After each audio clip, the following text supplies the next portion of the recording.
Mobile ফোনের মাধ্যমে শিশু ও তরুণরা এখন তামিল সিনেমা বানানোর নতুন ধারায় এগিয়ে চলেছে। প্রযুক্তির সহজলভ্যতা এবং মোবাইল ফোনের উন্নত ক্যামেরা এবং অ্যাপ্লিকেশন এই ক্ষেত্রে একটি বড় ভূমিকা পালন করছে।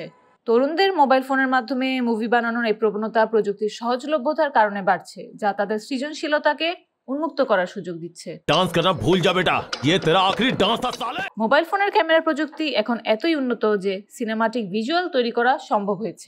মোবাইল ফোনে এখন সিনেমা তৈরি করতে বড় বাজেট এবং প্রযুক্তির প্রয়োজন হচ্ছে না। এটি তরুণদের জন্য একটি খরচ সাশ্রয়ী বিকল্প হয়ে উঠেছে, যার ফলে তারা তাদের সৃজনশীল ধারণাগুলো দ্রুত বাস্তবায়ন করতে পারছে এবং ছোট বাজেটের সিনেমা সহজেই বানাতে পারছে। বর্তমানে দেখা যাচ্ছে সিনেমা শুট করার জন্য তারা মোবাইল ফোনের ক্যামেরা ব্যবহার করছে এবং ফিল্মিক প্রো অ্যাপস ব্যবহার করে ভিডিও ক্যাপচার করছে। তারা মোবাইল ফোনের মাধ্যমে অ্যাডোব স্পার্ক ব্যবহার করে সিনেমার বিশেষ এফেক্ট তৈরি করছে। সিনেমার সাউন্ড ট্র্যাক ও ডাবিং এর জন্য তারা গ্যারেজ ব্যান্ডের মতো অডিও এডিটিং সফটওয়্যার ব্যবহার করছে।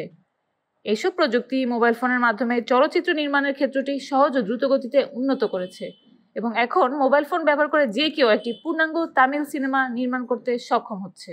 তরুণরা তাদের নিজস্ব ধারণা এবং কন্টেন্ট তৈরি করছে, যেখানে তারা একেবারে নতুন এবং অভিনব শৈলী নিয়ে কাজ করছে। তারা একে অপরের সঙ্গে যুক্ত হয়ে দলগতভাবে সিনেমা তৈরি করছে এবং সৃজনশীলতার মাধ্যমে নতুন কিছু নিয়ে আসছে।